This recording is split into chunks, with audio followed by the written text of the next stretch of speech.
Alrighty, well, shall we begin? Yeah, I think we should. Alrighty, well, welcome. We are back. This is episode 2 of On Your Left. We don't have the sign up anymore because I made some changes to our background. I hopefully will get a different sign that isn't just a whiteboard, but we're excited to be back. Kobe, how we doing? We're doing good. Yeah. It's Saturday morning. Saturday morning, yeah, we are. I think. Well, it's all right. At this point, it's almost noon. I was going to say, I feel like neither of us are usually up this early, but it is almost noon. I try and take advantage when I can. Yes, but we have some busy schedules going on. We found this time, so we are making it work. But we have all the caffeine options here to get us going. Let's do a little cheers, man. Cheers. This isn't the caffeine, but we do also got to stay hydrated. So, all right. Also, quick aside, Yeah, we go should for do a quick cheers to Hugh Jackman. It's his birthday today. Yeah, absolutely. So Good cheers call. to Good call. Hugh. Thanks for coming back for us. Thanks for all you've given us. It's been, oh gosh, amazing. I hope to see a lot more. So, perfect. Well, this is episode 2. Our focus is ratings and rankings today, where, we've talked about in the past, I think we even covered it in our last episode. Hi, Lydia. I know my dog wants a lot of attention today. We talked about in our last episode ranking all the movies, and Kobe and I discussed this, and we're like, you know what? We don't have, that's a lot of time. We would really need... We're not ready. Well, we're not ready. We'd probably need a full in-depth day, honestly. And if you and I were doing content creating as our full-time jobs, we could do that, but we have a lot going on. So we're going to focus on the most recent movies, mainly Phase 4 and Phase 5, and we'll also dive into the TV shows. We're going to discuss, each of them, the pros and cons, dive into what they all have going for them, and then give our own individual rankings. We will, though, touch on a Screen Rant article that came out recently that you sent me, Kobe, where they recently ranked all 34 MCU movies, not the TV shows, just the movies. But even that, we have a lot to say on and a lot of opinions to give, and even their scoring system is a little interesting, I think. So we will dive into all that. But as a little warm up to get us into the rating and ranking mindsets, we're going to do a little, I hate using the word icebreaker because we're not like a corporate agency or anything, but we'll do a little icebreaker, and it goes off a fun little announcement that you sent me. Christopher Nolan is coming back, or he's saying to next film at Universal in IMAX, and Matt Damon is set to star. Woo! The release date as of right now is July 17th of 2026, and that's all we know about the project. But I don't think we necessarily need to know. That's all I need to know. Yeah, right? That combination has given us Interstellar, Yep. it's given us Oppenheimer, Yep. and it's like, okay, those were 2 amazing films, so what more do we really need to know? And Like, if you don't know, a little fun fact with Oppenheimer, Matt Damon was actually on a movie break, and he and his wife agreed that he wasn't going to be in any movies unless one director called. Yep, I remember that. And he called. And Chris Nolan, yeah. And I've heard, I can't remember if it was him or another actor, but talk about that too. And it's like, when Christopher Nolan calls, like, you pick up the phone. Man. It doesn't matter where you are, what you're doing, Yeah. you pick up the phone. Both those 2 individuals on themselves have given us so many great films. Of course, none of these are Marvel films, but we are not just a solely Marvel podcast. This is a good opportunity to highlight that as well. So what I'm going to do here as a fun little game is I'm going to, I don't know if quiz is the right word, but I have a bracket here. 16 films total. Some are just Chris Nolan films, some are Matt Damon films, and some are together. And we're just going to do a little bracket of these films. Oh, boy. And yeah, you already said it's going to hurt. I will say I did have a random number generator put the pairings together, but I feel like the first rounds are already going to hurt you. Like it's not like the NCAA where you put a 1 seed against a 16 seed and you're like, okay, this is an easy pick. No, these are going to be hard right off the bat. So Shit. let's get into it. All right, you can decide however you want to, choose the winner. That's up to you, and I'm just curious to see where we go and who ends up being the champ here. So, first round, The Dark Knight Rises versus Jason Bourne. Yeah, I know. Hold on. When you say, so the fourth movie? The fourth movie. I think for that one, I'm going to have to go... That's tough. I'm going to go with The Dark Knight Rises. The Dark Knight Rises, I think that's a good call. By a nose. We have Bourne Ultimatum versus Man of Steel. Oh, Bourne Ultimatum. yeah. I forget that Man of Steel, Christopher Nolan was involved with that. I think a lot of people do. Yeah, he wasn't. The producer, important decision maker. Yes. You've definitely seen The Bourne Identity. We're putting that up against Tenet. Did you ever go see Tenet? I'm one of the biggest Tenet supporters and apologists that you will find. I need to see it still. I will definitely be doing some sort of screening or something once I'm situated. Please do. In a couple months, because That movie isn't talked about enough. But okay, so Tenet And Born Identity. why? I know. The random number was not good to you, man. No. Not good to you. Okay, I just want to put out there that I think Born Identity is one of the best overall action spy entries of all time. You know what? I'm gonna pivot. I'm gonna go Born Identity. Nice. Okay. With the caveat of saying that everybody needs to watch Tenet. Yeah, I do need to. I don't think enough eyeballs have seen it. It is underrated. And I think great I movie. remember. I don't even remember what we were seeing, but I think you and I were both in the theater for something when we first saw a trailer for Tenet, and it was just the opening scene. It wasn't lost even the my trailer. mind. And I was like, that is so freaking cool. Whatever. Because he likes to do that. He'll release a scene. A lot of times it's the opening scene, but he releases something in IMAX to sort of tease the upcoming movie. But then the bigger question, whenever you see that, is what is the context of what we're seeing? Because it's exciting. It's usually energetic. There's a lot going on. But what's the context? Where in the movie is this important and why, and all those questions. And then it gets the juices flowing. You want to like find out more. You want to know more. I hope he keeps on doing that because I think it's something that I'd love to see more directors do. Well, this will be interesting too. Interstellar versus Inception. I want to tell you right now that I am extremely upset with you. I know. Putting it out there. Again, And I know you're a huge Inception guy. You love Inception. yeah, it's gonna have to be Inception. I think you have. Although, I think it's a good pick. shameless plug, Interstellar's back in theaters. I believe in December. It's gonna be. We should go see that. Yeah. Again, another movie.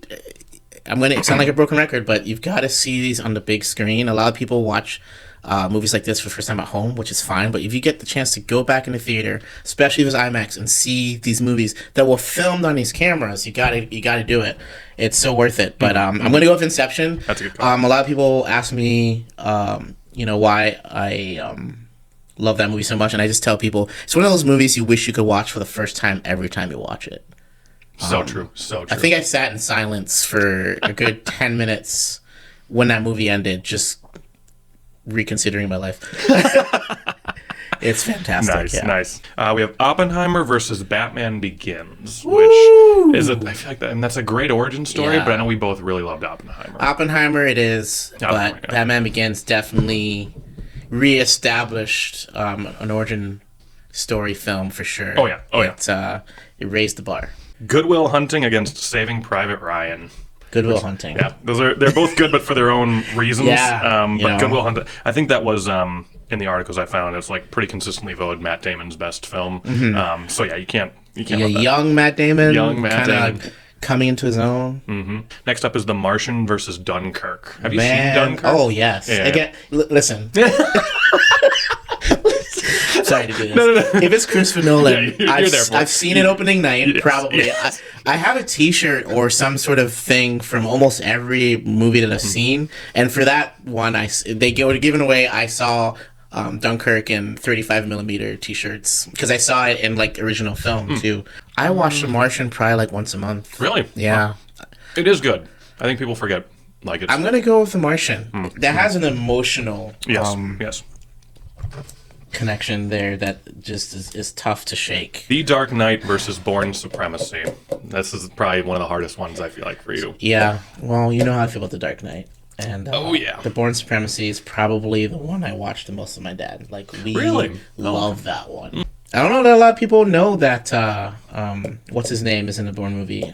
Carl Urban. Yes. Oh, okay. Just the back and forth between the two of them is fantastic in terms of, like, the proficiency of these two spies, obviously. We know what Jason Bourne can do, and then his assassin is fantastic as well. Oh, and you're making me pick. I gotta go to Dark Knight. I gotta do it. All right, well, Elite 8, Dark Knight Rises, and then Bourne Ultimatum. Okay. Ooh. I'm gonna go with Ultimatum here. I was I'm just- I trying feel not like I to know think you're too gonna hard do- this time. I feel like I knew you were going to do that. And then Bourne Identity versus Inception. Inception. Yeah. Oppenheimer versus Good Will Hunting. Oppenheimer. Yep. The Dark Knight versus The Martian. What are the other three? Oppenheimer. The other three are Oppenheimer, Inception, and I gotta go to Dark Knight. I figured that was coming. But you still got your poster of The Dark Knight, correct? Yes. Yeah. I was gonna say I remember staring at that thing for a year when we were living together. It's like that's a great poster. You also had Inception, so your two yeah. posters are in here. So now you're down to Bourne Ultimatum versus Inception. This is not nice. I know. This is supposed to be a fun game, and I might have just raised his blood Inception. pressure instead. Nice. Inception. And then we have The Dark Knight versus Oppenheimer. To go to the championship, baby. I'm going to say Oppenheimer. Nice. And then I'm just going to not pick after that. Yep, all right. So the last two were Oppenheimer and Inception, and we're going to leave it at that. But those are two. I'm still upset that I didn't get to see Oppenheimer with you because I was out of town. I know you all did the Barbenheimer experience, which I think would have been fantastic. Yeah, well, we'll get another chance, and we should definitely go. All right. Well, we won't be doing any more brackets, but now we are in the ranking and rating mindset. Well, let's rank some stuff here. Let's do it. So we talked about at the intro that Screen Rant just came out with their rankings of all currently released 34 Marvel movies. I'm going to list off their top 10 here. So at 10, they have Spider-Man Far From Home. At 9, they have Black Panther. At 8, they have Guardians of the Galaxy. Then at 7, they have Guardians of the Galaxy Volume 3. At 6, we have Endgame. At 5, we have Spider-Man Homecoming. 4 is Captain America Civil War. 3 is Avengers Infinity War. 2 is the original Avengers. And at 1, they have Captain America Winter Soldier. I went and found all of their personal Screen Rant scores for these movies, and then they also list an audience score. And now they have other criteria in there. I think they mentioned this in the article. The question of quality is subjective, but they combine their experience with objective metrics, critical consensus, and crucially, audience expectation to rank these movies. So you can't just go by the Screen Rant scores, but I think the Screen Rant scores by themselves are interesting. I went and I kind of averaged out the scores out of 10 by phase. And actually, they're all at about 7.5 out of 10, except for Phase 5, which is a little higher. And that was even including what we now realize was an incorrect score on the Marvels. I originally had a 5.5 out of 10, but you said they gave it a 9? They did give it a 9. Okay. So that is even higher of a score for Phase 5. So there's no real one particular phase, according to their scores, that is above the rest, except for maybe Phase 5. If you average out their audience scores, I think there are no surprises here. The audience has Phase 3 as the best and Phase 5 as the least favorite. So, again, that's about how the winds seem to be blowing these days. A couple other notes about the top 10 that I just noticed. Phase 4 has no films in their top 10, which I think is a little interesting. And then the only Phase 1 movie in there is the original Avengers, again at number 2. I do think personally it should be in the top 10, but essentially what we're seeing is Phase 3 dominating their top 10. I was going to right away pose to you Guardians 3 in their top 10. Do we think it's a top 10 Marvel movie? Oh man, I think that's borderline. I think we touched on this a little bit in the first episode, but like Phase 1, pretty simple, pretty like you had one sequel mixed in there, and then you bring in all 4 movies together, basically, all 4 characters, a couple side characters. But Phase 2, like again, they didn't take any risks. They were all sequels except for one movie, which was Guardians, to which everybody's like, who are these people, right? They were the first entry to the greater MCU. Yes. And so it's like, whatever they were doing, it mattered. It was important, right? Absolutely. But they made the story so personal in each movie. And so I think you take all those factors into effect. That's why it's ranked so high. I will be honest. Part of me was like, does Volume 2 deserve to be up there instead of Volume 3 or Volume 1? But also be really hard for all 3 to make the top 10. I agree. So I do think you get the first one and you get the third one in there. That makes a lot of sense. I understand why they went that way. I think it's ranked probably where they're probably both ranked where they need to be in the top 10. I do think it's deserving. So if you're asking me, I would say yes, I get it. I think that's completely accurate. I think the fan and critic response to that movie that first weekend was definitely what I expected. Like, you know, it felt like the end of something great, and that we're not going to see again in that current form. So there's definitely some emotion behind that too. Yeah, so much. And I mean, I think originally I was thinking maybe it belongs just outside the top 10, but then I was looking at the rest of the list and I'm like, okay, what would I bump up then? and I didn't have an immediate answer. I think it's weird. I feel like the top half of this list is mostly, how I would rank it, or mostly accurate, if that's what you want to call it. Mm-hmm. But there are some interesting choices on here. Let's I know get into it. my kind of top three. Age of Ultron, which is 29 out of 34. I think that's a little low, in my opinion. And then they also have Iron Man 2 is number 34. That's the last. I don't know if that deserves to be last. I'm just going to go ahead and say no. Right now. Yeah. Put that up there. No. And I then, don't think so. And then they have, my last one is, so number 20 is Thor Love and Thunder, and then 21 right below it is the original Thor. I don't know if the original should be below Love and Thunder, but I also need to see Love and Thunder again. Like, I've seen the first Thor a bunch of times. Only saw Love and Thunder once with you in the theater. I think the biggest problem with that whole, in the space of 6 movies there's 3 Thor movies. Yes. And Thor Ragnarok is the lowest ranked one. That is not okay. That's not okay. Especially because that's probably the biggest explanation that I would ask. If you're talking about top 3 things I would love to hear them talk about, that would be number 1 for me. Just because, again, Thor Ragnarok, 93% on Rotten Tomatoes, 74 Metacritic score, an A audience score. Not that money always matters. It made a ton of money. Really changed perception of Thor during a time when he was kind of being cast aside, it seemed. And especially you talk about the risk of bringing in a character like the Hulk.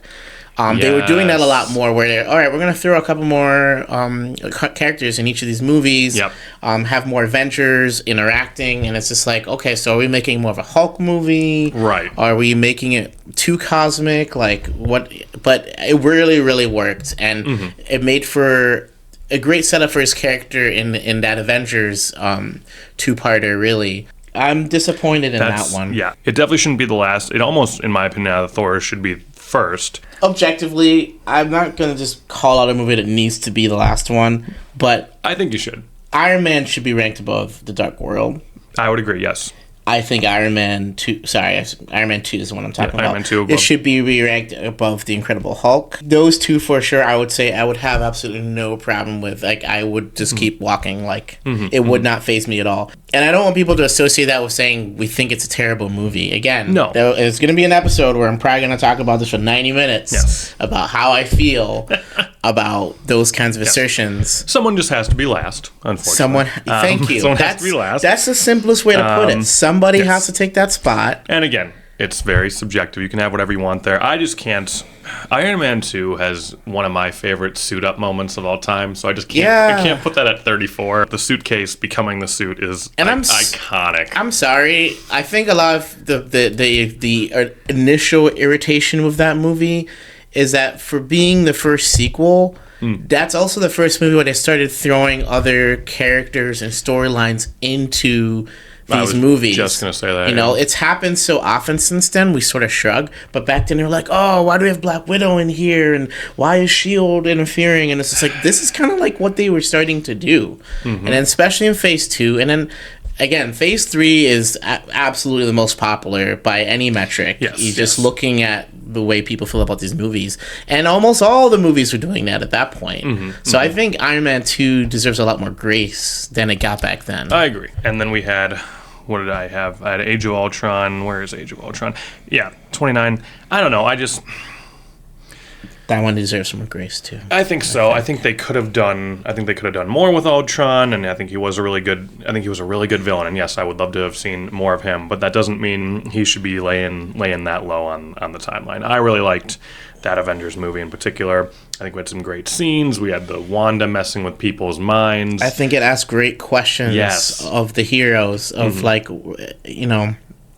they don't. Nobody wants to just do this forever, and nobody wants to just do it without having a good reason. And I think they were all tested in the sense of, like, does this even actually matter to you? Like, Ultron's like, you're supposed to be protecting the world, but, like, why? Like, what reason does the world have to ask you to do this of them? What's your motivation here? Like, does humanity deserve to even be the driving force here? You know, like you talk about Wanda messing with their heads. I loved all of those scenes, and getting to the core of the characters, their insecurities, their weaknesses as people. It still is one of my favorite scenes of Tony in the barn with Nick Fury showing up, and he's just like, dude, I saw, like, this was all my fault. I saw the end of this path. I saw that I couldn't protect everyone. Just the development we get from him. The foreshadowing. The foreshadowing, yeah. That's the thing. Everyone loves Iron Man, how his story, I mean, we don't love how his story turned out because he left us, but that was a great ending. Outstanding. And frankly. And we needed that development. And the fact that it starts from Ultron. Yeah, and the fact that he even gets that vulnerable, because we don't see that, or if we do, it's usually, I feel like, with like Pepper or, you know, whatever, maybe Jarvis or like an AI that's, you know, either someone who's not a person or someone who's really, really close to him. And so to just break that down for Nick Fury. That movie is the first movie where you see the weight of changing the mindset to protecting the world really start to weigh on him. It's really hard on him, and he feels a lot of responsibility. And then, you know, the big basic unwritten, I think it's been written, but like about Age of Ultron in general, it was never gonna be able to stand up to what they pulled off in the Avengers. The Avengers, like, I don't think some people remember it, but I don't think a lot of people really understand what a monumental, like, triumph that was. There were so many ways it could have gone bad. Yes. By all accounts, it probably should have gone bad, you know?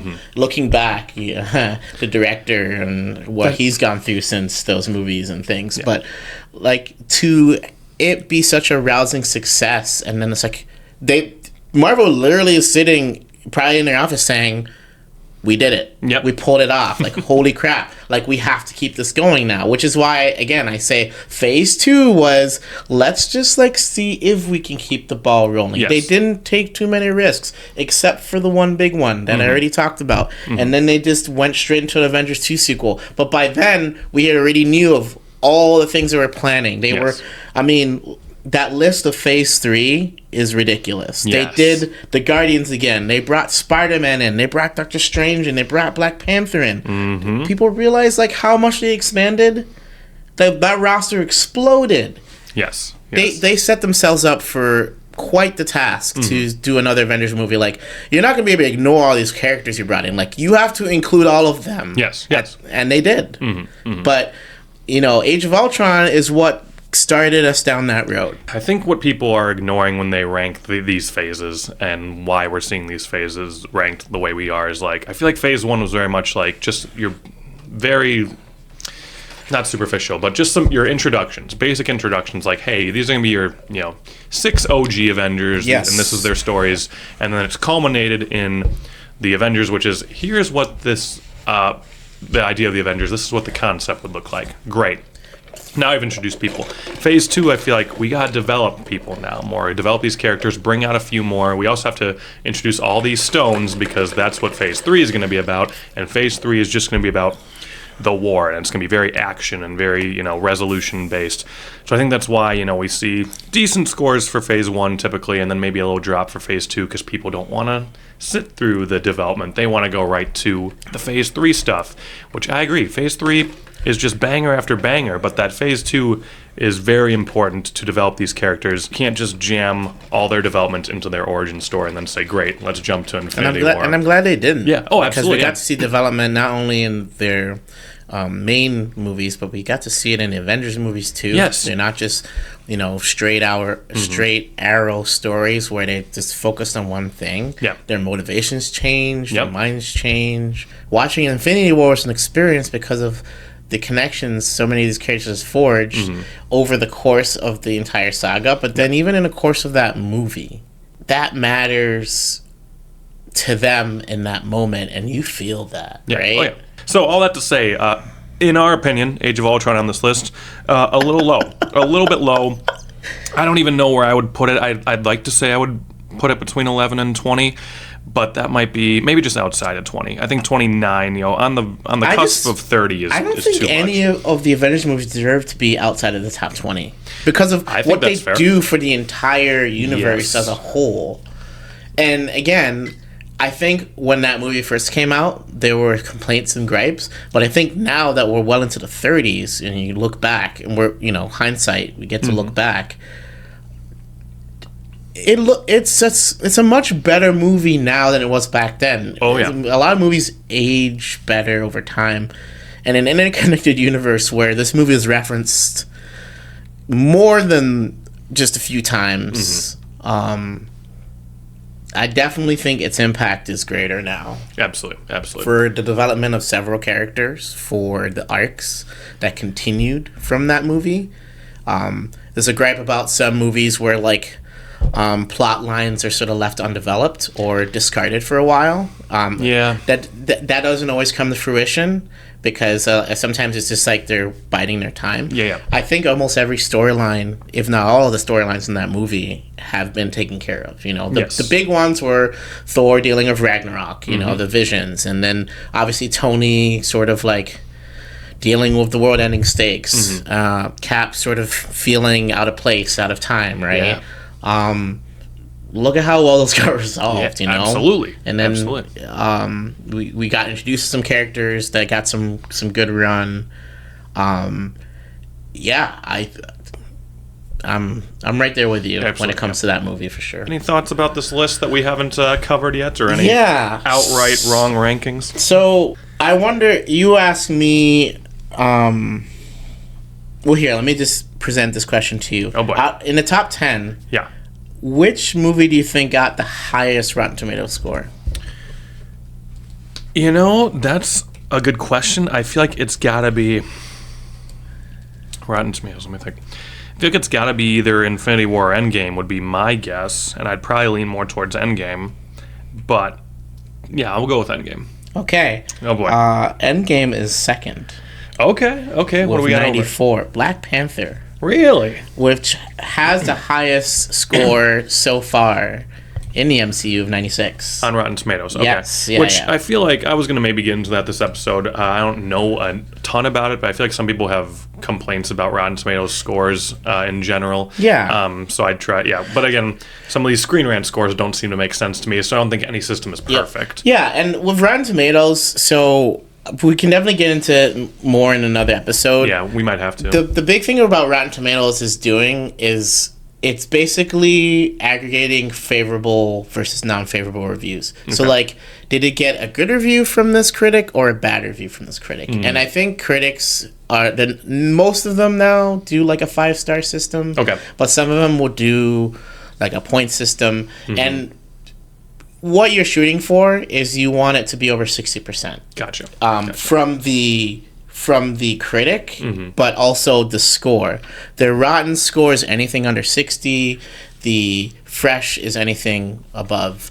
Right. And so basically, when you get a score 90, that's basically 90% of the people who sent in a review mm-hmm. for this movie said it was favorable. Yeah. Now, every single one of the 90% maybe gave it a 3 out of 5. Let's say they all gave it a 3 or 3.5 out of 5. Mm-hmm. But they all thought it was a good movie. It was better than average, not a below average. So that's where a lot of people are like, well, I think what it does is for the we'll say the average viewer, somebody who goes to movies a decent amount.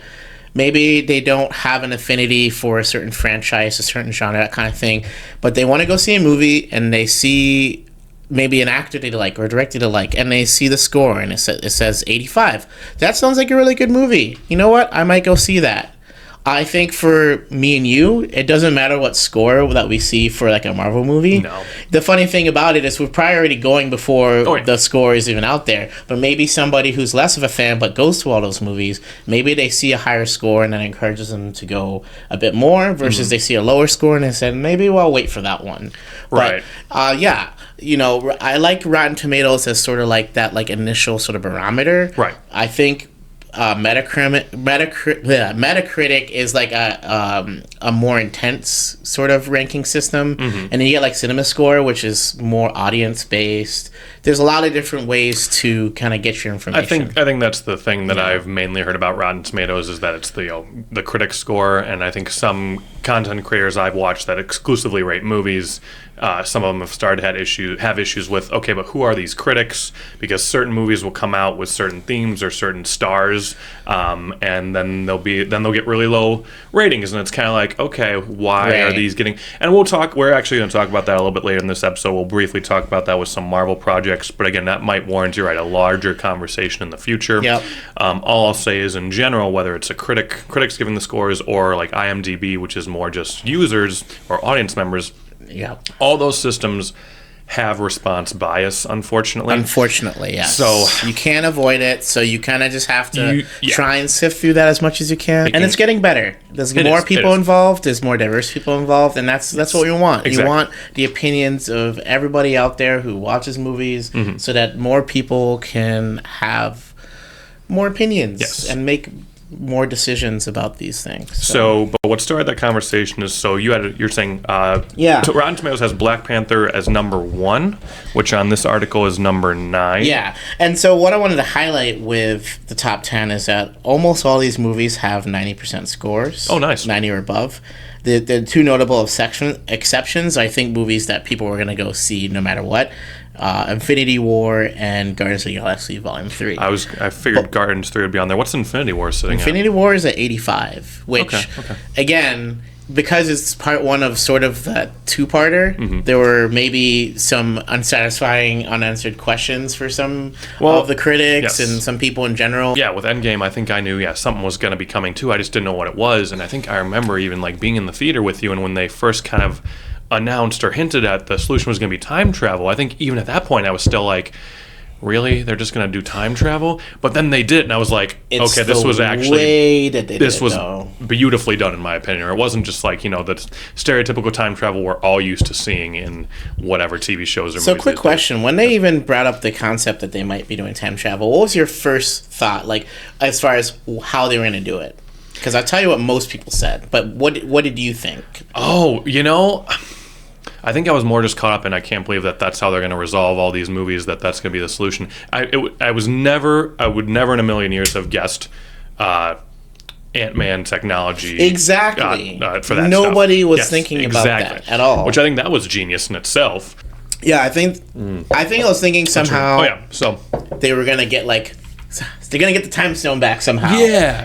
I guess that would probably have been my first thought, yeah. But again, they found a different way to do it, and they teased that they were going to do it that way with a movie that, again, a lot of people probably ignored. Yes. Ant-Man and the Wasp, because they were like, we just have Avengers Infinity War. I don't know.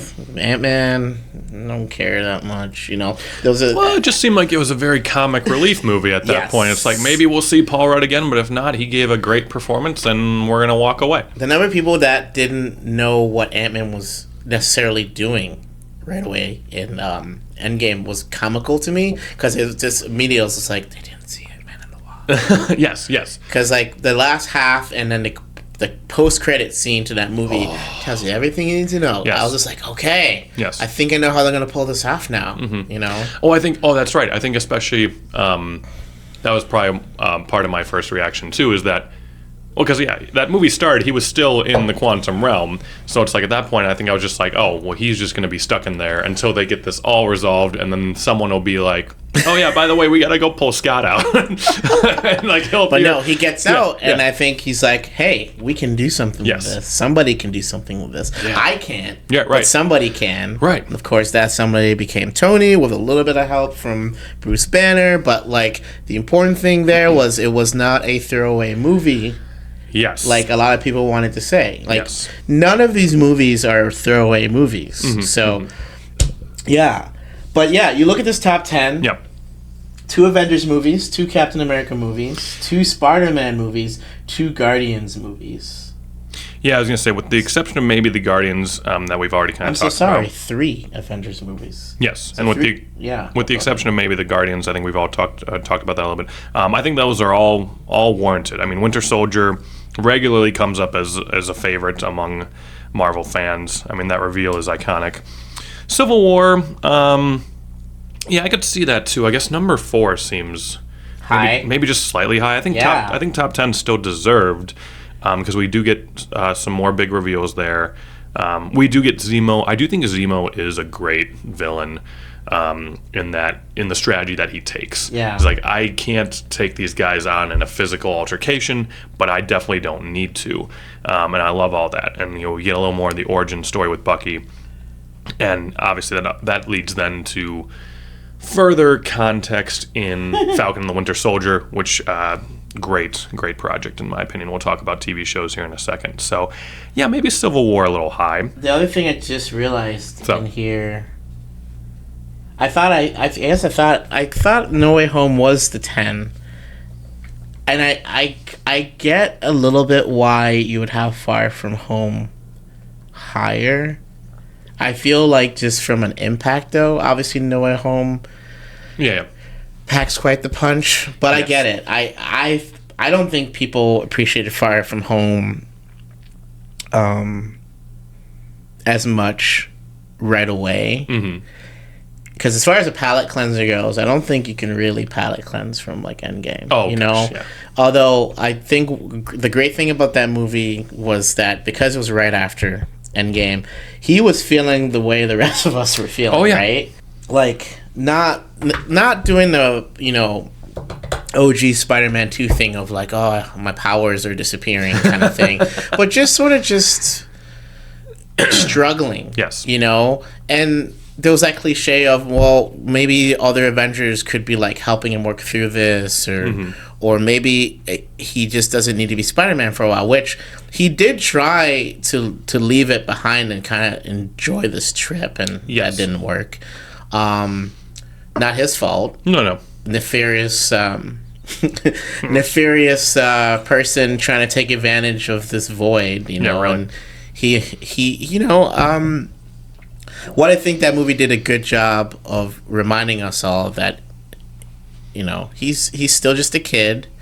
He still played a monumental role in everything that happened. Mm-hmm. But at the end of the day, like, that was a tough situation to be in, and trying to shoulder the legacy of somebody like Tony Stark is impossible. Absolutely. You got to do it your own way. But he definitely he carried a torch in that movie in a way that I really appreciated. I think his first movie, an introduction to what's gonna make him great, what makes him relatable to the rest of us. But in that movie, he really had to stand on his own 2 feet.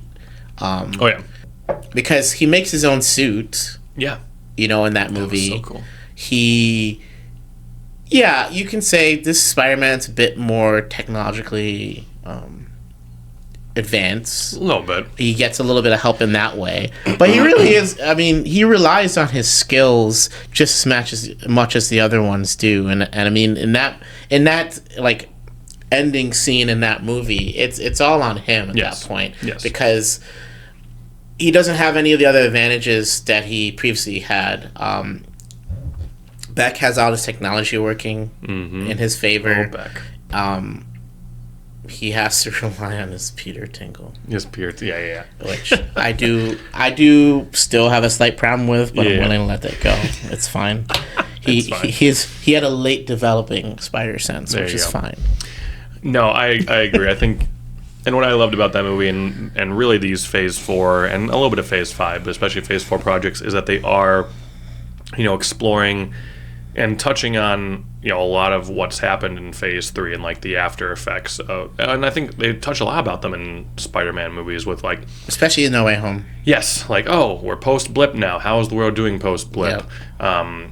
We can't just pretend like half the world didn't just disappear and then come back. We're actually going to address some of these things. So Spider-Man does that. I do love the interaction with Strange, and like the emotional scene at the end is still so good. And then by the end, obviously we lose May, and at the very end when he's kind of off just becoming Spider-Man now, I do think he is back to what people who have been a fan of Spider-Man for forever want to see. Like, he is still technologically advanced, but he, like, sews his own suit, and he's in... I was going to say, they set him up to be the Spider-Man a lot of people want to see. Yes. And even I was like... I was a little disappointed, but I'm like, okay, I am kind of excited for that. Or like, I do like how they set that up, and he's in a shitty apartment in New York, and like, I'm sure. Don't worry, guys. I'm sure he'll have issues paying his rent because that is a thing that Spider-Man goes through. That's he's the back point to of that Spider-Man. too. Yeah, he's gonna struggle now. He's back to square one. Nobody knows who he is. Exactly. And he has nobody. Yes. And so, and then I think the big question is, is he going to continue to be in the Avengers? Because now we have at least two more Avengers films coming up, and even though people have forgotten who Peter Parker is, Spider-Man. Yeah, Spider-Man is going to still be out there being a Spider-Man. So he'll still be, it's not like he's going to go unnoticed. Yeah. And even if you don't have, Tony being Tony and running his surveillance and going, oh yeah, I've been watching this kid, and, I guess it's a good time to bring him in. You won't have that anymore, but people will still be talking about Spider-Man. So it'll be interesting to see, okay, does he come back into the fold, or how does Spider-Man, where does he go from here? I think it was like the irritation that people had about his identity being revealed. Oh yeah, they took care of that in one movie. Yeah, right. Yep, that was it. So, you guys didn't like that? Great, we're gonna. It's gone. Okay, guess what? They don't know who he is again. I did kind of like that though, just because it's never happened before, and it's like it would be interesting to see. Like, we've never really. I mean, we've only seen that happen in a successful way. Like when Tony Stark came out as Iron Man and started this whole thing. Of everybody. Everyone loved it. And then Captain America comes back. Everyone loves, Steve Rogers.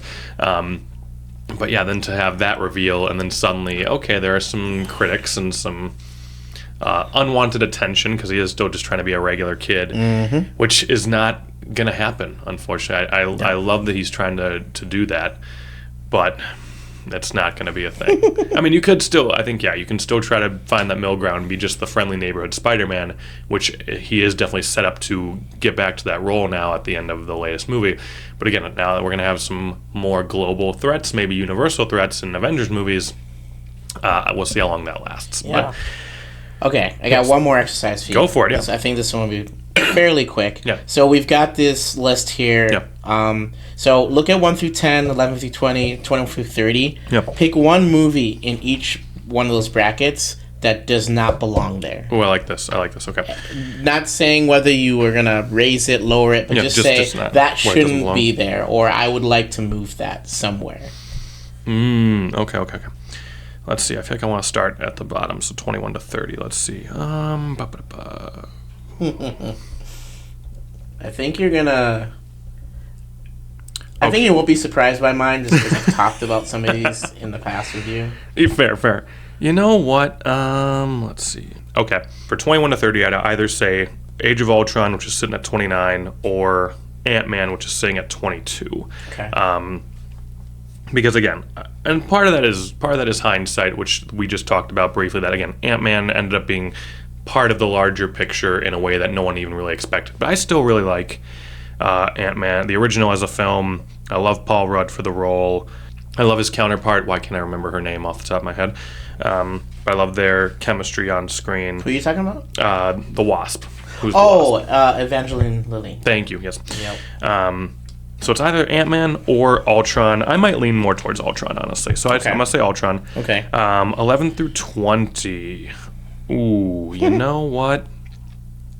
Oh, there's some good ones in here. Oh, you know what? I think for me, there's a lot of great options. I'd either, original Iron Man, even Iron Man 3, I think sometimes gets a little too much hate. Deadpool and Wolverine was great, and I also really like... the first Captain America is awesome. I'm gonna go with the first Iron Man, because that movie is what got me into this franchise in the first place. So always will hold a little special place in my heart. I think that's fair. And then the top 10. I will go with Guardians Volume 3 again. Don't think it's a bad movie. I just don't know if it's quite top 10 for me. I think part of that too is me personally. I guess. Even if you haven't seen the movie, this isn't a spoiler or anything, but that movie deals a lot with animal cruelty. And so for me, that just doesn't sit with me. I've watched it once, and I'm not sure I'll watch it again. If I do, I'm gonna have to be like in the right mindset A for lot it. of people had a tough time with that. Yeah. 'cause I mean, they don't hold back. no, and it was beautifully done. Not beautifully done. That's not the right word. It was definitely important to the movie, and I get why they did it. And I'm not saying you need to get rid of it. I'm just saying it was personally hard for me to sit through. So I heard that a lot. yeah. So I think for me, those are my top 3. Okay. What do you got? All right. So again, this might be one that I do for a specific episode at some point.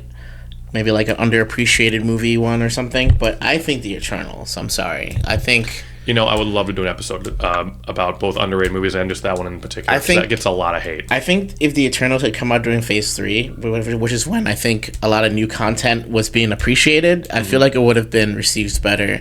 I'm still a little unsure as to why it got so much hatred, because I think it's a much better movie than it's given credit for, and I do love what they did with a lot of those characters, honestly. So I don't think that one belongs there. I like that. And then my secondary choice for that bracket would have been Age of Ultron, like we talked about. Yes. 11 through 20, 2 I have in there. Nice. Shang-Chi, just because I think it's a very strong entry. Wonderful story. I think a lot of us can resonate with this family trauma in general. I think that hit a lot of people where they live.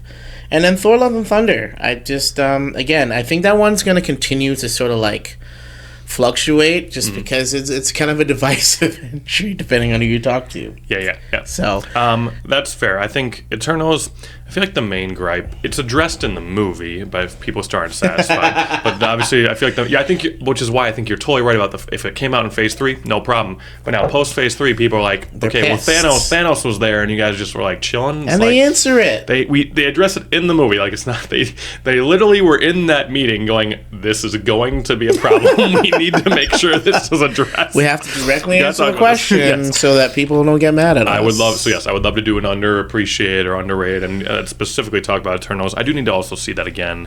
Maybe I need to do a screening for that. Are we too. still getting a sequel for that? I believe They we said are. okay. So this is what they said. They said it's kind of been shelved, but not completely scrapped. But there's just too much going on. There's a lot going on, and there's not a priority for it right now. Which take that as you will. I think it still needs to be made though. Yes, I agree. Well, because they did, especially with how they ended it. Like, there's some stuff we need to. There's some unanswered questions we that need address. to be addressed. So, and then the only other thing I was going to show you, I also agree. Shang-Chi, great movie. I still we'll just randomly just put that on and be like, I'm just going to watch, even if it's just the up until the bus scene. I'm like, I'm just going to watch this. The fight choreography in that movie Yeah. is spectacular. But did you see what Simu Liu posted a week ago? Uh-oh. It was just a photo of him, and the caption is just prepping. Oh, Like, he's getting ready. So I think He's getting Shang-Chi ready. 2 is gonna go off. I'm excited for that. But for 1 through 10 is hard. Great movies up there. I think Spider-Man: Homecoming could be just outside the top 10. I agree. I think I love that movie, but the fact that No Way Home is not in the top 10, I don't know. I just don't think that's sitting right with me. Yeah. Honestly. So that would be my my pick for that. I agree. bracket. I love what. Love what Tom Holland has done with the franchise. I love people I think agree that he's presents a very good comic accurate Spider-Man, and that he's younger and he's dealing with all these issues and just wants to be the friendly neighborhood Spider-Man. So I do agree with all that and love all his movies. But yeah, I don't think if there's two that are going to be in the top 10, I think they got to be Far From Home and No Way Home for sure. Also, I just have to say it. I'm sorry, I'm going to do it. Captain America: Winter Soldier being number 1. Very satisfying. No, I agree. I think that's I knew you would like that. I've said for I think that's a phenomenal years first one. that is the best movie in the MCU. Yeah. Just overall execution, the Yes. story, the characters, the plot, the surprises. Even if you weren't aware of the big twists, the two big twists, were aware. Just the way that they do it is fantastic. Yes. Fantastic movie, satisfying ending, great lead into what's happening next for all the characters. Yes. It's also the first Russo movie, which if you're gonna have an audition for a greater role, involvement in this universe, there's no greater audition. the fact that they did the next Captain America movie, they did both Avengers movies, and now they're going to do more. Like, everybody should be excited for what's coming with those movies. They're in good hands. But Well, and the fact that you're right, that was the first project, and the fact that that's regularly, whether we're talking professional or personal ratings, probably appearing in a lot of top 5s and even top 3s, like, what a ball to just drop and be like, all right, here we are, this is what we can do. It's like, okay, well, you guys can stick around and hang out for a little bit. Anything you see you want to touch, like, feel free to you do that. So, yeah, I love Winter Soldier so much. Gosh. Yeah, We've talked a lot about this list, spent a little more time on it than I thought we would, but actually I'm not going to complain about that. We were going to focus mainly on Phase 4 and Phase 5 films. We've already said a lot, so we can either continue to comment on these as we list them or just list them. But we want to give our personal top 3 films from both Phase 4 and Phase 5. So let's start with Phase 4. Recap for the viewers or listeners. Phase 4 films include Black Widow, Shang-Chi, Eternals, Spider-Man No Way Home, Doctor Strange in the Multiverse of Madness, Thor Love and Thunder, and Black Panther Wakanda Forever. So 7 films in Phase 4. And we want to give our top 3. So I can go first unless you are ready. Nah, you go. All right. Here we go.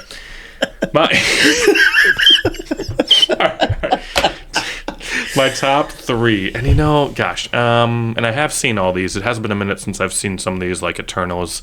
But I think my top one was gonna top. No, I'll start at the bottom. So number 3 is going to be... Gotta make sure I get all these right. Number 3 was actually tough for me, but I think I'm going to go with... Honestly, I think I'm going to go with Black Widow for my number 3. I think a lot of people don't like it. I like it. I think I also just... I love Florence Pugh as Yelena. I love that portrayal and the work that she does. So for me, Black Widow was number 3. Number 2 is Shang-Chi for me. Again... just a great origin story. I love what Simu Liu is bringing to that character. I think he's a perfect fit for it. I also love the deeper story that we get from the Ten Rings after just being kind of introduced to it in the Iron Man movies, even though we weren't really introduced to them. And the number 1 for me is No Way Home, Spider-Man. There was just so much I was so happy to see in all of that. Especially since, I was never a huge Marvel fan until later on in my life, but I did watch all the Tobey Maguire Spider-Mans, and I loved watching all the Tobey Maguire Spider-Mans. So to just see him come back and do a great job, and the banter with all the other Spider-Mans was great. I didn't watch Andrew Garfield's as that much. That came out of you. Yeah, right, exactly. What, you guys can't do that? Yeah. I was like, what in the world? I was like, this is definitely more than fan service what they're doing. Like, it was well done. When you talk about them getting together, I think everybody had the list of like, what are they going to talk about? That had to be at the top of the list. Absolutely, because that's a glaring change that was made for the first run of movies. Does this you can't really explain that to most of the other Spider-Men because they're used to making their own web and cartridges. You can just do that? I love the thought of them having an expert from each of the franchises sit down, collaborate, and then the Tobey Maguire guy sitting down and going, you have these guys make their own web fluid? That's kind of lame. That's just not cost effective. What were you thinking? And then they're just to him, what were you thinking? No. Oh, yeah, so... I understand, but no. I also still love... they had to do it this way, but it was still done brilliantly when they brought Andrew Garfield in first before Tobey. Yes. They definitely had to bring him in first, and then everyone, of course, knew Tobey was coming afterwards. Oh, yeah. But, you can't bring Tobey in first and be like, oh, yeah, and Andrew Garfield's here, too. Right. It's absolutely right. But I think when the first portal opened, I think everyone expected to see Tobey, and then when they didn't, it was almost better, because they're like, oh, okay, he's coming. If Andrew's here, they're just not going to, leave Tobey on the bench. Yeah, I definitely want to point out for that sort of lead up to that scene in particular, I think just the way they set it up is perfect with the emotional sort of scene that we got. We finally get Tom's responsibility scene. Yes. And I gotta be honest with you, in terms of where my head was at and my emotions, I think their goal, and I think they're mostly successful, I'd say with 80 to 90% of people, of just forgetting for a second that, like, in the back of your mind, there's this hope of seeing Andrew and seeing Toby. Yes. And that was driven out of my mind because it's just, you're seeing all of this grief and you're seeing, like, everything's falling apart. All the villains have taken off and the hero's in disarray and Tom's emotionally compromised. Yes. And then you're seeing, you get to see his best friends. They're also having a tough time. And you're just like, man, this sucks. Like, like this is terrible. Nobody was expecting to get that impact of a scene during this movie. So it was perfect, sort of just to, like, get, lull us to this, like, emotional sort of distraction type moment, and then, oh, guess what? Here they come. Yep.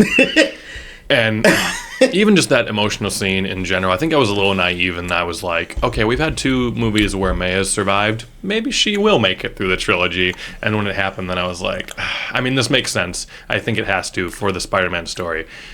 But also, like... When she got up and said she was fine, I was like, No, yeah, okay. And then she berated him about responsibility. And I was like, you are not doing this to us right now.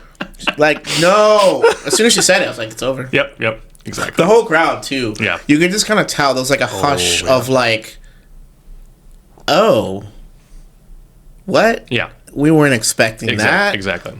And we're getting it from her in this moment right now. Well, we have a pretty good idea of what might be happening. Yeah. So, the great top 3. Absolutely. All right, what do you got? I'm sorry. Here we go. But I got to start off with... Are you starting at number 3 or 1? I'm going to start at number 1. All right, let's go. Black Panther. Black Panther. I've never been more prepared to be emotionally compromised in a movie and fail miserably to hold any emotions in check. They made us cry immediately when we started the movie. That's true. They made us cry throughout the movie. Every time we got to see a returning character, it was just another wave of seeing how they were dealing with it. Because everybody was dealing with a different way. So we just, another wave of crying. Another wave of crying. Oh my God, I'm crying about that. Oh, they referenced that. I'm crying again. And then and seeing Shuri try and work her way through her emotions throughout the film. Yes. And then making us cry at the end. And then, if you sit for the credits like any good Marvel fan should, we probably should have braced ourselves for more crying. But I was like, oh, it's good. It's going to be uplifting. And then they made us cry again. Yeah.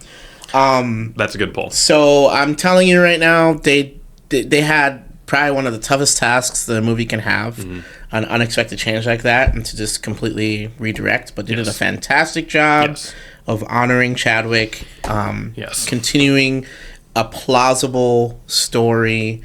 Really appreciate them for that. I always knew that was going to be tough, but it was it delivered. So that's my number 1. Spider-Man No Way Home is my number 2. Good choice. Yeah. I just want to highlight. First of all, I want to thank the director for sticking around for all 3 movies. That doesn't happen a lot in the MCU. It did happen with Guardians. It happened with Spider-Man. Well, alrighty. And here we are. Weeks later, I was editing this episode and realized that we lost audio at this point. So we are back. We are not only going to record a new episode today, but we're also going to finish up episode 2 on our rankings and ratings. When we cut off Kobe, I had talked about my top 4 Phase 4 movies, or top 3 Phase 4 movies already. And you were mentioning yours. You explained Black Panther as your number 1, and you were starting to talk about Spider-Man as number 2. Mainly, you wanted to mention, you were thanking the director for sticking around because, that's not, it doesn't happen all the time. It's it kind of is rare sometimes. And so, obviously, you had some strong feelings about that. I don't know if you remember what you were getting into with that. Well, yeah, broad strokes for sure.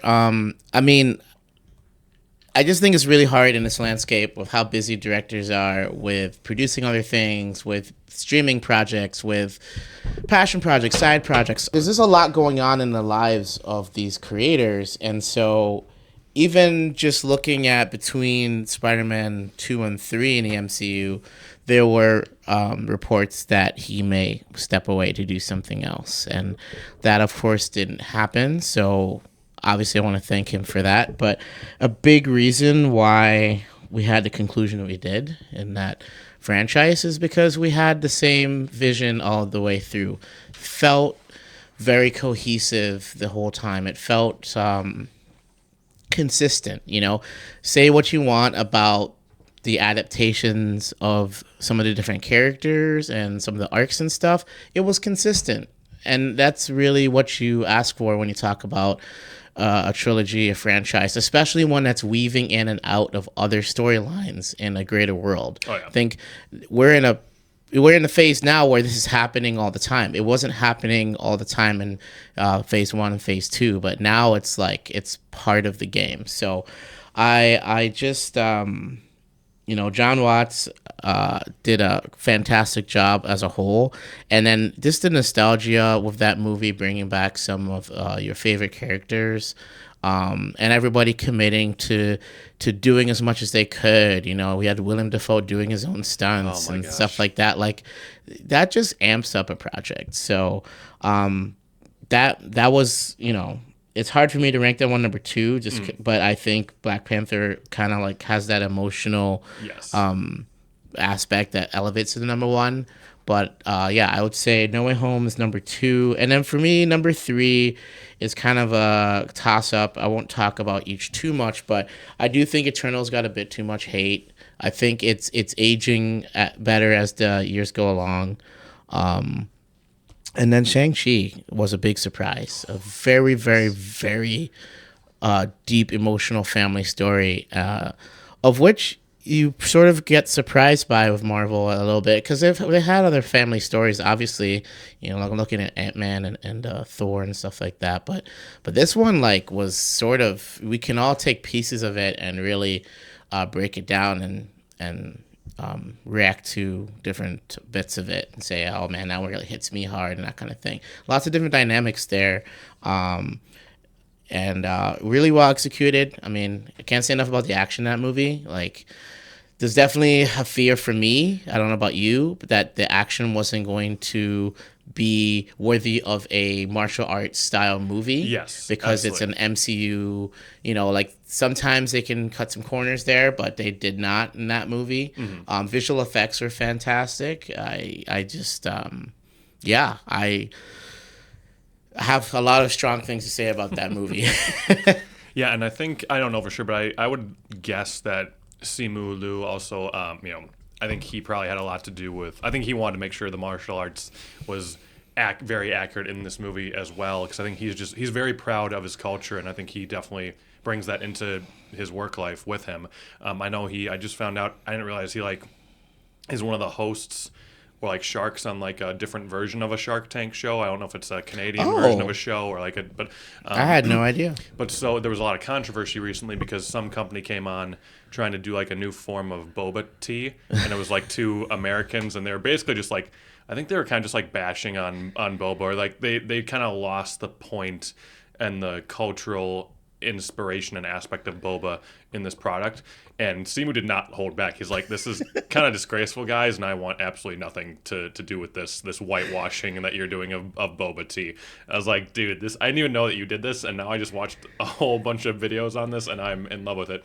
So I think he very much is very passionate and proud of his culture and wants it involved in all of his projects, and I love that. So, and one thing I actually just realized, we did not talk about this in our first attempt at this episode, but for those 2 movies specifically, I mean, those 2 are also both set up to have potentially very, they left on good cliffhangers for sequels to come. Yeah, absolutely. Which I know Shang-Chi is still, that one's still greenlit, but Eternals is on hold, I believe, at the moment. I think we talked about that. Yeah, and I think they're just waiting for the right, if I had to guess, they're waiting for the right opportunity, the right story to bring back some of those characters.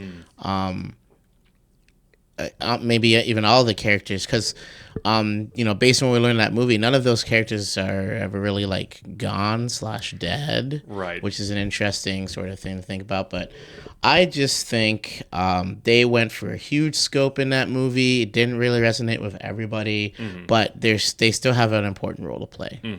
Absolutely, I love that. Excellent. All right, well, those were our top 3 movies for Phase 4. We did also want to cover Phase 5. We're just gonna briefly, we are gonna speed up this last portion of the episode a little bit. We are already 1 hour in at the audio problems, and now we're jumping back in, and also trying to remember what we said, 3 weeks ago or however long that was. Again, as I mentioned, it's already hard enough to get Kobe and I together to film one episode, and now we're attempting to remember half of another one as well. But I can jump into Phase 5 first, and as a recap, because we recapped the Phase 4 movies for you, we have Quantumania, so Ant-Man and the Wasp, Guardians of the Galaxy Volume 3, The Marvels, Deadpool and Wolverine, Captain America Brave New World, which is not out yet, and then Thunderbolts, which is not out yet either. Everything I'm seeing on those projects looks so amazing, though.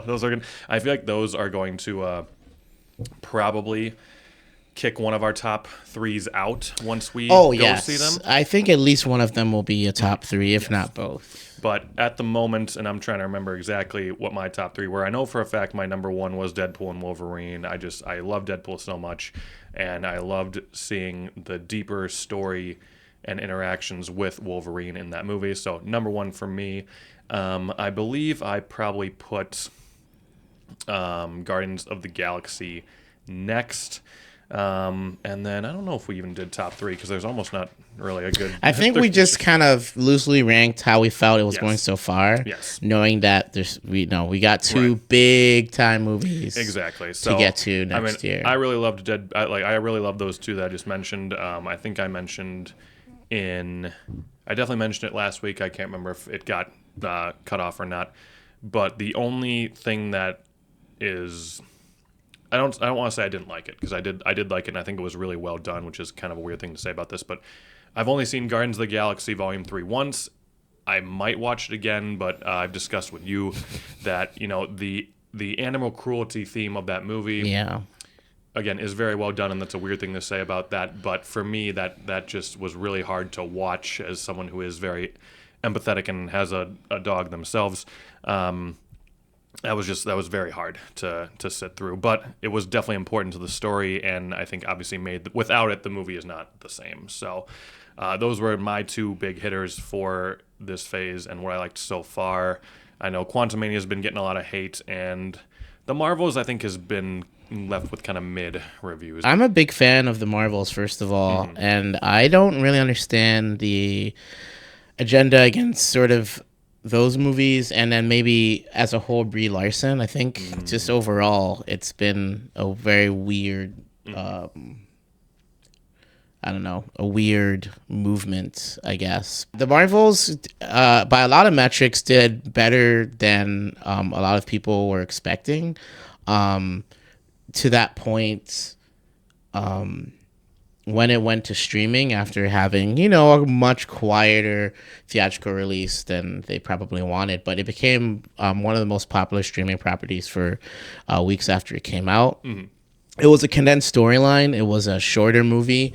I think they're hearing that they're doing a lot. They're maybe doing too much. So they've tried to they're listening, and I think part of that that movie got shortened. It got kind of shoved to the end of the calendar.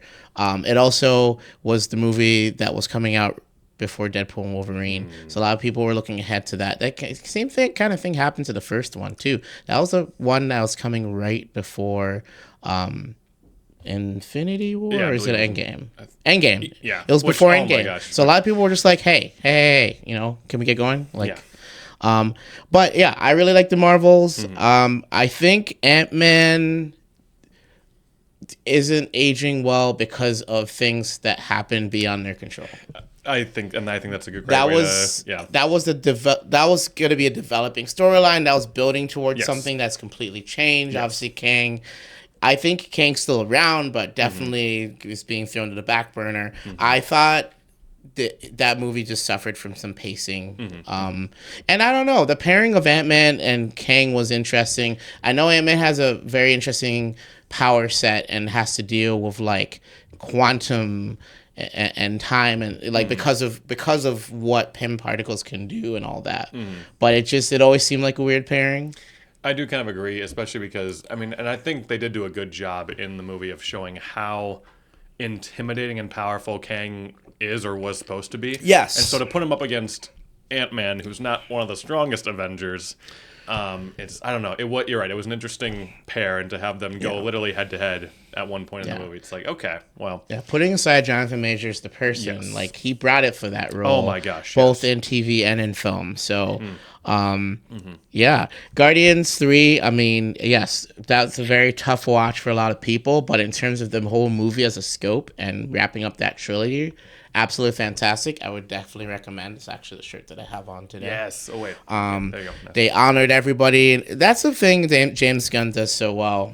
We'll talk more about him for sure. Oh yeah. But ensembles, really, he's just really good at not letting anybody fade to the background. Yes. And if somebody does seem like they're fading to the background, so to speak, or not as featured in one movie, you can bet your ass that they're going to be a big feature in the next one. And everybody got a chance to shine in these movies. So, yes.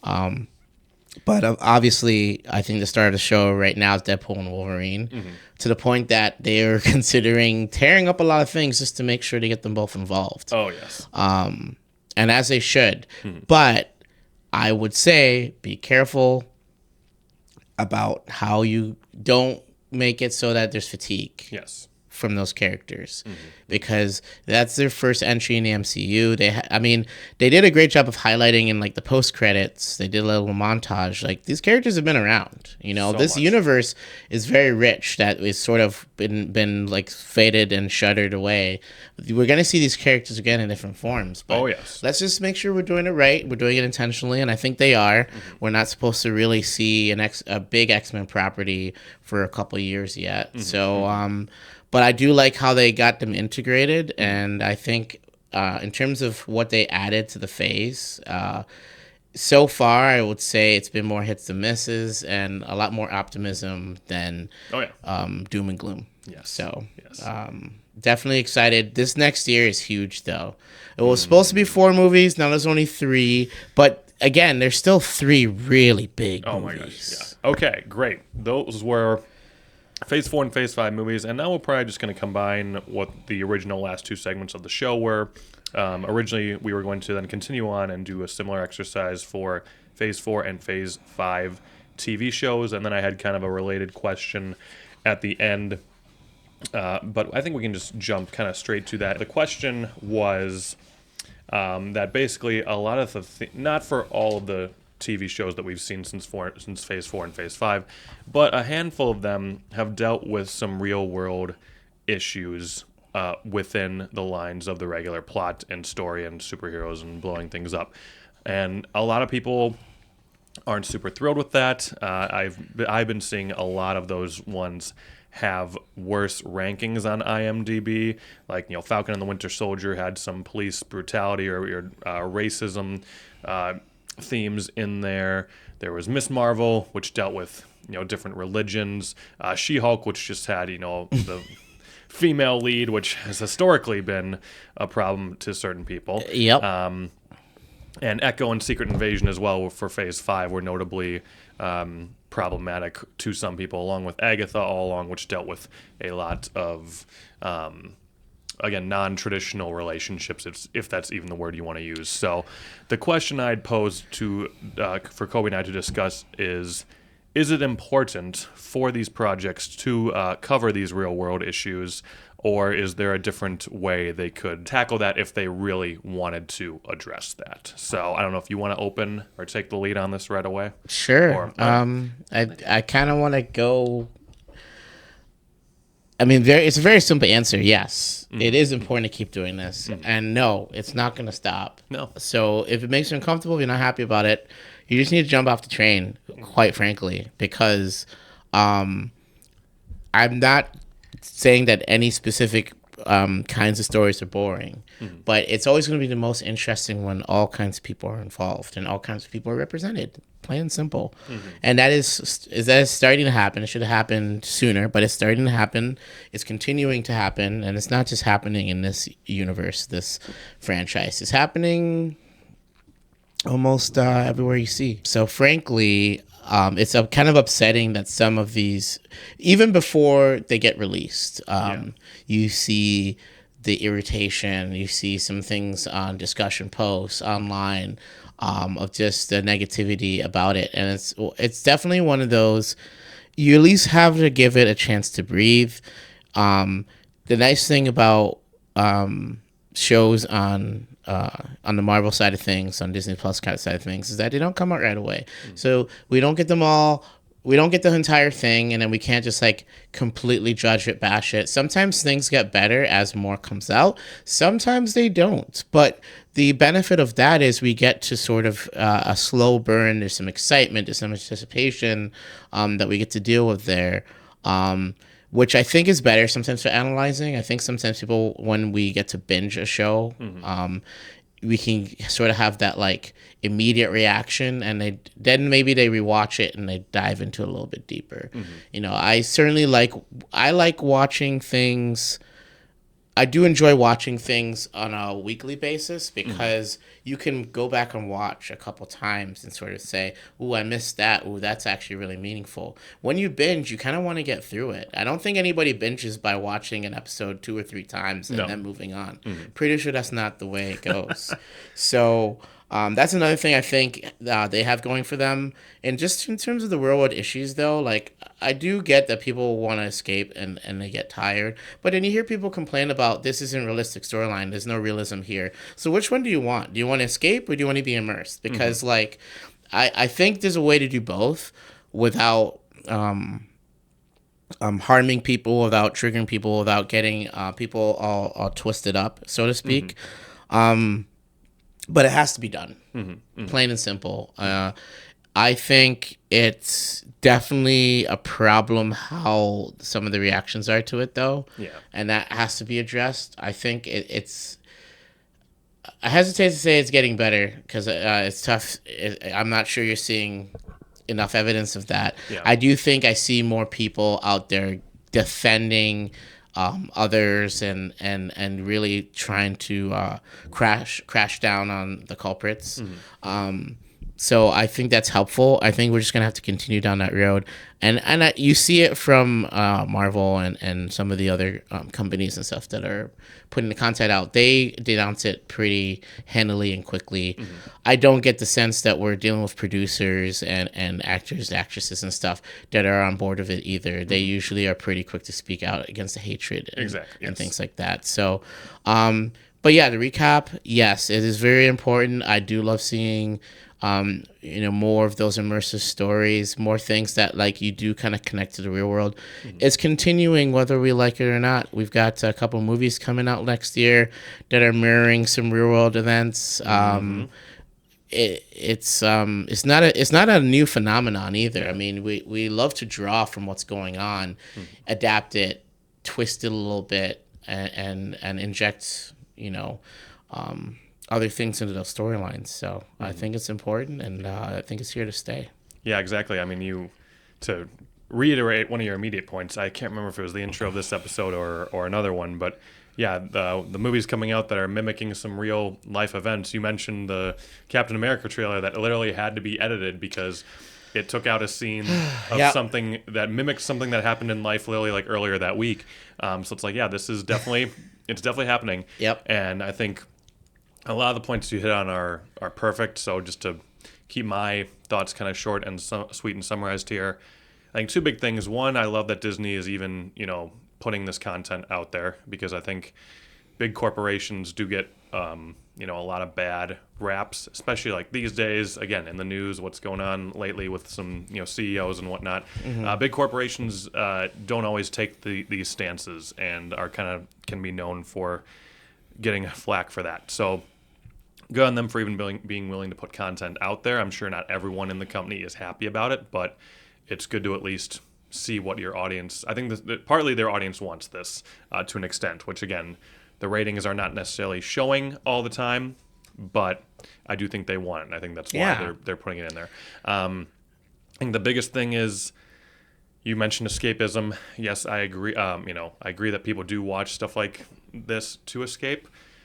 But I think the reason why these need to be addressed in shows like this and why they're choosing to is, it goes back to a lot of these issues, we're at the point where we can't just escape and ignore them anymore. They're happening. They need to be addressed. They've been happening for far too long, or they've gone on, they've gotten to too bad of a point that they need to be addressed and kind of snuffed out. So maybe they just don't want to face that this stuff is still happening, or, they don't want to have these uncomfortable conversations. They say, oh, I just want to escape. It's like, no, that's actually hurting the problem and just making it worse for you. So we need to face these, and it's going to pop up. I know there was a lot of, it was interesting too after the height of the pandemic when other shows that weren't necessarily Marvel shows or Disney shows, kept going on, and some decide to directly address COVID in the storylines or even just in jokes that they made, and some have not mentioned it since. Mm-hmm. And again, I don't think it needs to necessarily be a huge part of your story, but I think, it's important to address it and be like, yeah, this did happen. This can happen. This could happen again. And, we obviously didn't handle it very well the first time, so maybe we should keep it in a conversation so we can continue to broach solutions for it, or just, remember that, hey, this could happen again. We need to fix some things in our system. So, again, I think yes. So that's why I put the question in. I'm glad you and I are on the same page. I knew we would be. Yeah. It's not like I thought, oh yeah, we're gonna be jawing at each other over this question. Yeah, I didn't think it was going to be a bitter debate at all. No. And just to finish up the point, to summarize how we're feeling, like, cannot at all condone or support some of the rhetoric. If it's coming from a place of hate, it has no place. Absolutely. Absolutely. So, I think people just need to start there. You can be constructive without being a villain, without being, an asshole. Yeah, plain and absolutely. simple. Absolutely. So I would love to see people kind of. Like that should be the starting point. You can pick a lot of people out right away about like how they feel before you even get to the content of their criticism, Yes. or the discussion they're trying to have. So I hope that we can move past that being the driving force behind some of these discussions. Absolutely. Yeah. Absolutely. I like that a lot. Perfect. Well, that was, I think, a good condensed version of what got cut in our last recording of this. Generally, we would end each episode with, kind of what's going on in our lives or what's coming next. At the moment, what's coming next is literally the next episode. If you're listening to this one, the next one is up and posted because I'm doing them at the same time at this point. So the only thing to mention really is... the topic. We are going to jump into episode 3. Was Kobe's idea, and I love this. We're basically going to analyze, compare, and contrast character arcs for two of, up to this point in the story, arguably the most important characters in the Marvel universe, Tony Stark, aka Iron Man, and Steve Rogers, aka Captain America. So Kobe is going to be analyzing Cap. I'm going to be arguing Iron Man. And that's gonna be the whole episode. We are gonna open with some fun little reviews and exercises because there's been, content. There's been some news. There's been some news, and we're gonna talk about it. So, if you're wrapping this up, go use the bathroom or something, get a little refill, and jump right into the next episode. Please. Because it's up, and we are gonna be there. So, all right, that is it for episode 2. We'll see you next time. Thank you.